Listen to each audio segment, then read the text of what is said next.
Hello children, welcome to the digital class of Social Studies of 10th standard. Today we shall learn about climate of India. India is a home of extraordinary variety of climatic regions ranging from tropic in the south to temperate and alpine in the Himalayan north. India's climate can be described as a hot monsoonal type. By the end of this chapter, you will be able to differentiate between climate and weather, analyze the factors influencing climate and weather, draw climographs.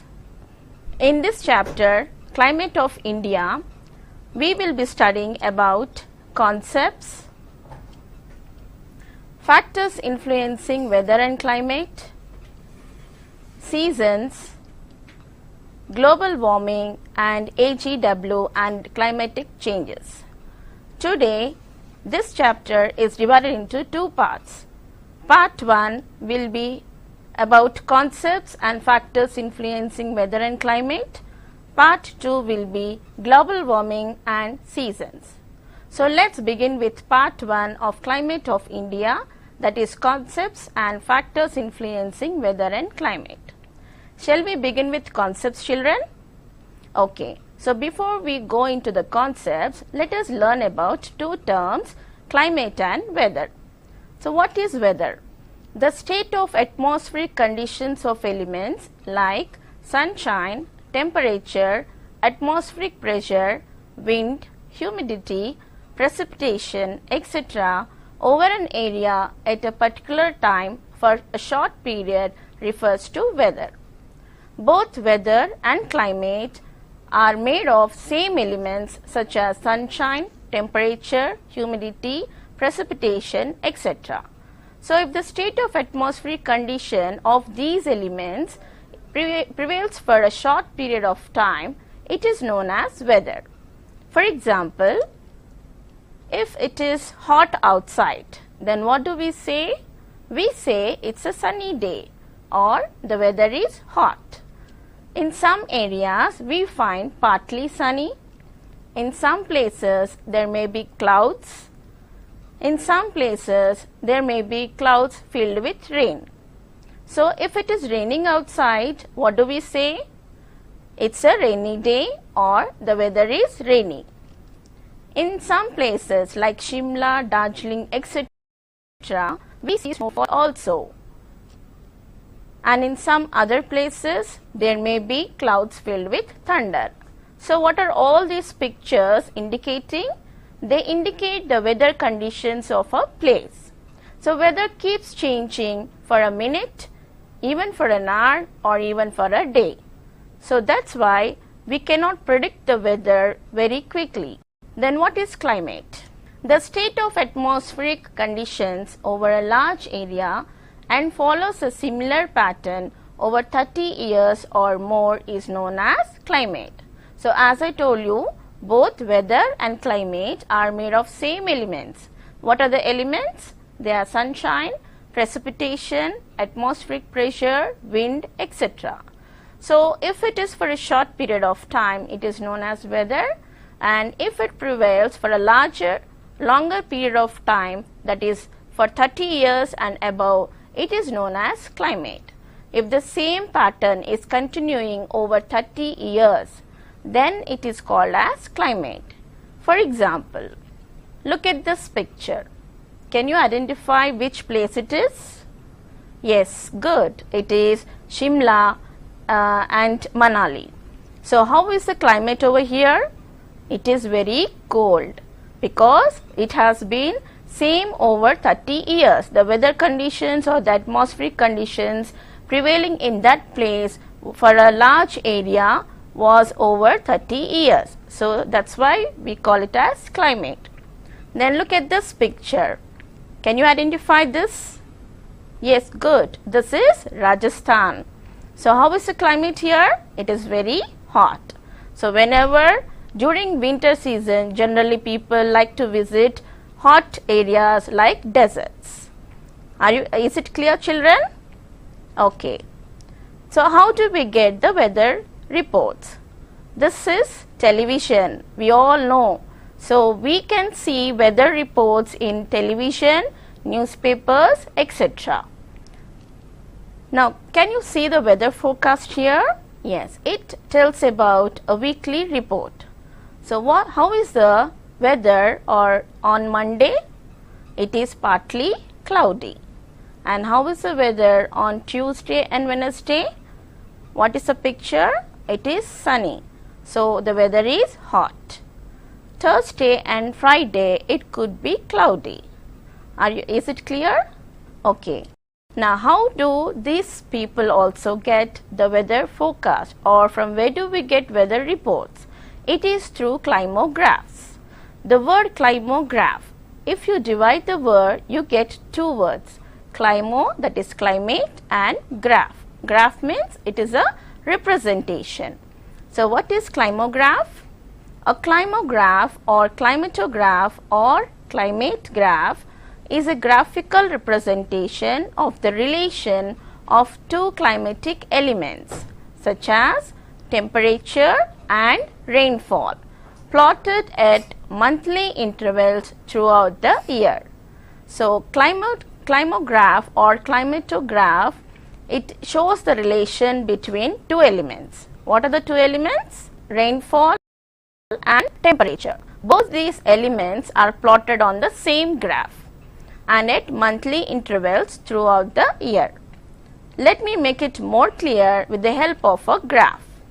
Can you see the graph here? And along with this, approximate data is given here. So you can see months, rainfall in millimeters and temperature in degree Celsius. So how many months are there? In a year, there are 12 months. So from January to December. Rainfall is measured in millimeters, temperature is measured in degree Celsius.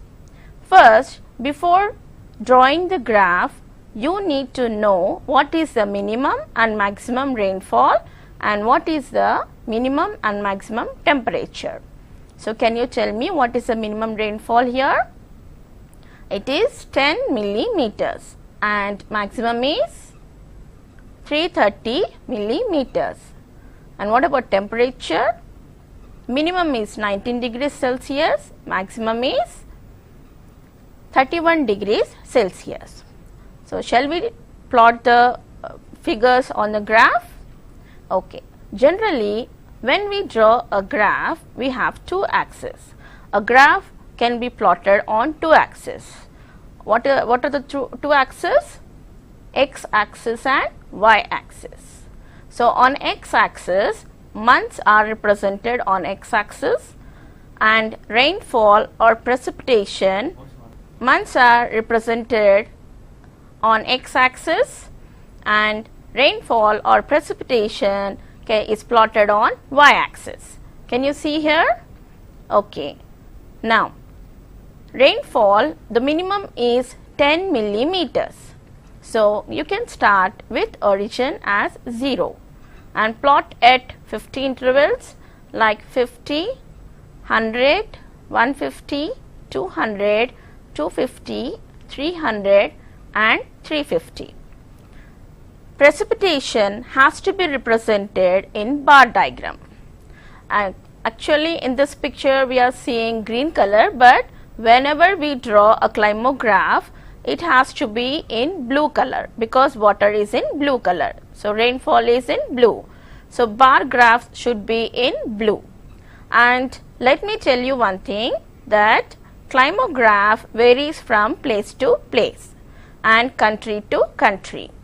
So precipitation, first let us draw the precipitation or rainfall on the graph.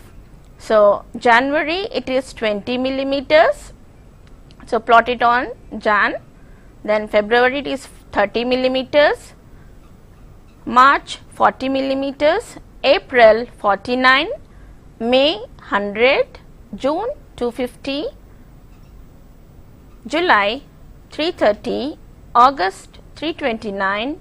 September 270. October 150. November 20 and December 10. Now, in which month is the maximum rainfall? It is in the month of July. Can you see the bar here? It is in the month of July. And in which month is the least rainfall? It is December. That is 10 millimeters. Okay. Having drawn the bar graph, now which the temperature is the second element which has to be plotted on the same graph. So, another axis has to be drawn on the right side, that is right hand y axis. And temperature, as I told you, it varies from place to place. So, in some places it may be -°C.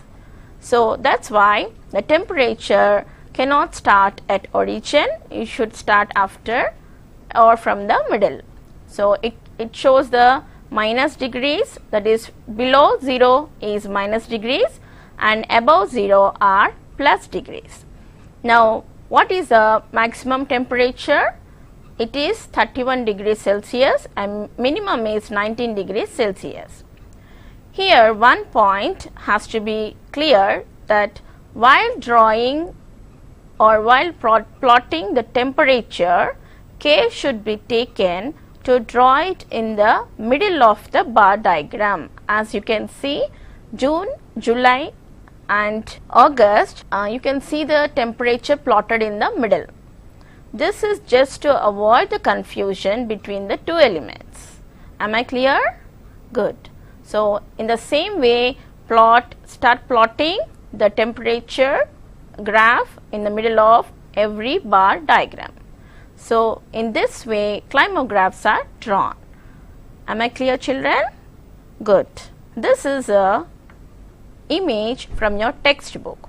Now, as I told you, temperature, rainfall has to be shown in blue color, and on the same graph two temperatures also can be plotted, like mean maximum temperature and mean minimum temperature. So, temperature is measured in degrees Celsius, and these two graphs are showing a comparison between two places in same country, like New Delhi and Leh. So, based on the graph, you need to complete the following assignment. Can you do this activity? Complete the table given on page number 46 of your textbook and try to answer the box questions on the same page. Isn't it interesting? Okay. Is factors influencing climate and weather.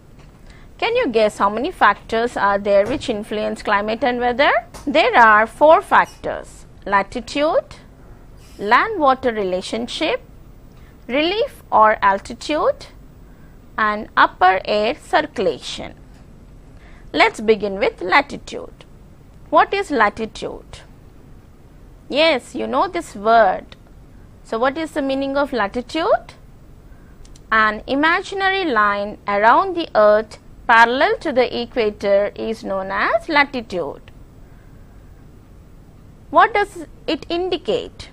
It indicates the distance an object is from the equator. So, how much an object is from the equator indicates latitude.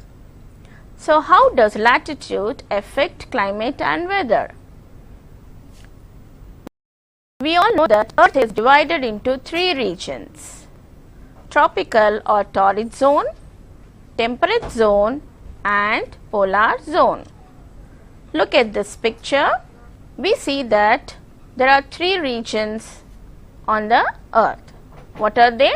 Tropics, polar and temperate zones. Tropic zones are very hot because they are very close to the equator. Polar zones are very cold because they are very far from the equator.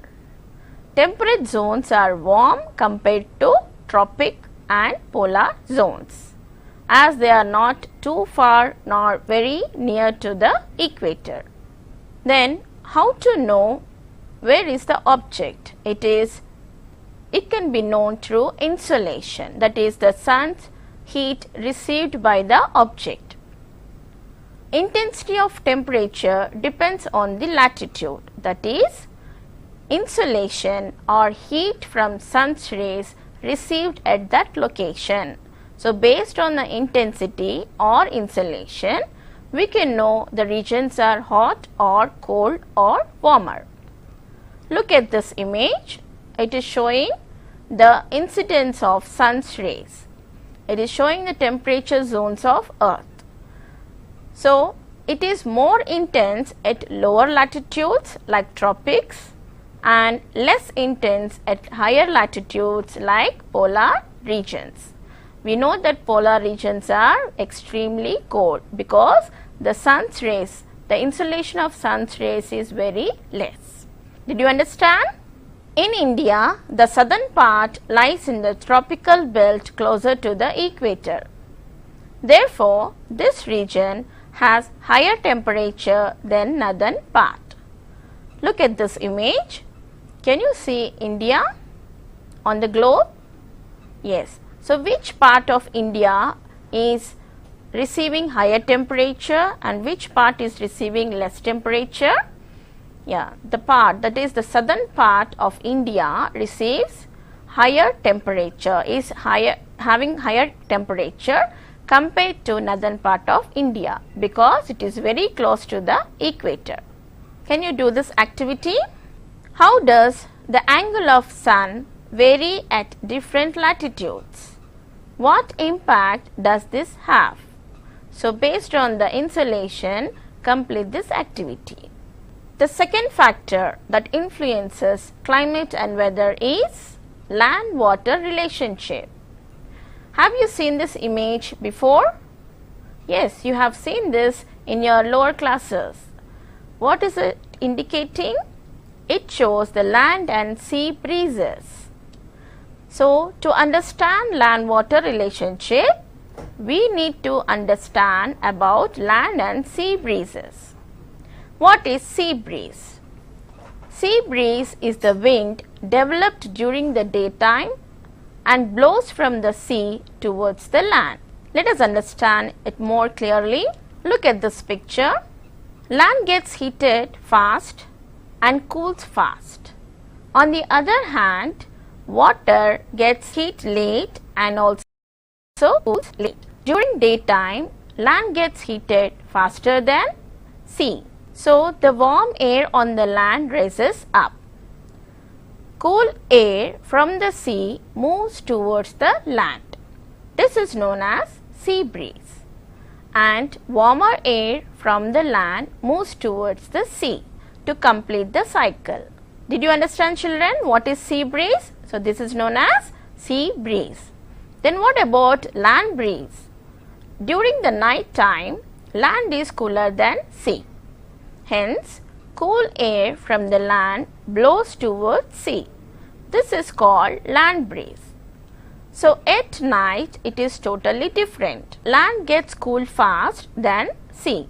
So, the cool air from the land moves towards the sea and the warmer air which is present on the sea moves towards the land. So, this is known as land breeze. Am I clear? Okay. So, based on that, you need to do one activity. Draw the pictures of land breeze and sea breeze and explain the relationship between land and water. Third factor that influences climate and weather is relief or altitude. What is altitude? It is height. So, altitude, like elevation, is the distance above sea level. Areas are often considered high altitude if they reach at least 2400 meters or 8000 feet into the atmosphere. We will understand it in a better way. Look at this image. You can see two places like sea or ocean and also mountains. So, what is altitude? It is the height above sea level or the distance above sea level. So, the areas which reach at least 2400 meters above sea level into the atmosphere are known as altitude. So, what are the altitudes here? It is mountain. Did you understand? So here is an activity. Why does Darjeeling have pleasant weather as compared to Kolkata during summer season? Locate the hill stations given in your textbook on the map of India. Let's move on to the fourth factor that influences climate and weather. And this is very interesting topic. What is atmospheric circulation? Air in the atmosphere moves around the world in a pattern called global atmospheric circulation. This pattern is called atmospheric circulation is caused because the sun heats the earth more at the equator than at the poles. To understand in a better way, we need to understand three terms here: trade winds, 𝗳𝗧 and jet streams.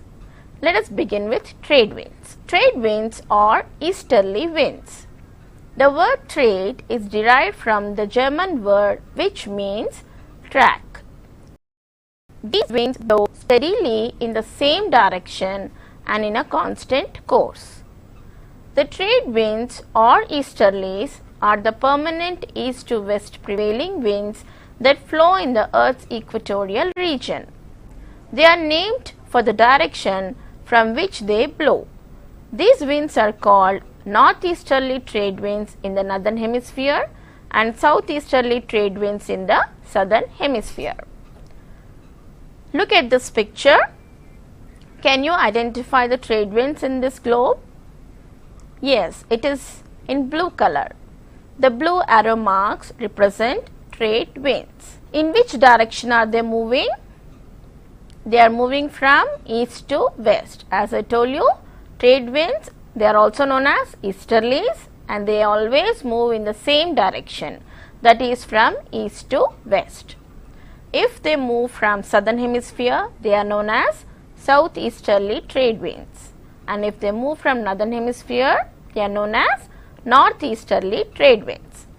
So both these trade winds, that is from south and north, they meet at one point, they converge at one point. What is that point known as? It is intertropical convergence zone, that is 𝗳𝗧. Let us understand 𝗳𝗧. What is the full form? Intertropical convergence zone. It is the area where the northeast and southeast trade winds converge. It is responsible for the wet and dry seasons in the tropics as it moves north in the northern hemisphere summer and south in the northern hemisphere winter. See the image here. Can you see a red line here? It is intertropical convergence zone. So as I told you, southeasterly trade winds and northeasterly trade winds, both of them meet at a point known as intertropical convergence zone. Can you see the line here? Okay. So what is the next one? Jet streams. When you hear the word jet, what image comes to your mind? Yes, it is speed. So jet streams are fast flowing air currents. The climate of India is also affected by the movement of upper air currents known as jet streams. These are cold, fast flowing air currents in a narrow belt in the upper atmosphere about 12,000 meters. The speed varies from 110 km per hour in summer to about 184 km per hour in winter. Now look at this picture. Can you identify the jet streams here? Yeah, it's like a wave. Can you see this red wave? This is jet stream. So these are fast flowing air currents, and as I told you, they are cold air currents. So when they are moving, and at what speed they move? They move at 110 km per hour in summer and 180 km per hour in winter. So when they move, they make the neighboring atmosphere also to cool. Look at this picture. In the polar regions, these jet streams are known as polar jet streams. and in the tropical region, subtropical region where India is located, they are known as subtropical jet streams. So when these jet streams flow, they carry the cold air along with them. So the neighboring countries also gets cool. An easterly jet stream develops at about 25 degrees north latitude. A jet stream causes the neighboring atmosphere to cool and causes rain from the clouds already found over this latitude, that is 25 degrees north latitude. So jet streams, when they move over 25 degrees north latitude, they also cause rainfall, because already clouds are present on this latitude. So that's why they help to cause rainfall. Am I clear, children? Okay, so here is a last activity for you. What is the meaning of atmospheric circulation? What are trade winds? What is the full form of ITCZ? What is the speed of jet streams in summer and winter? Let's have a quick recapitulation of what we have learnt in this part 1, that is climate of India. We discussed about the concepts, that is weather and climate. We also discussed about the factors influencing climate and weather.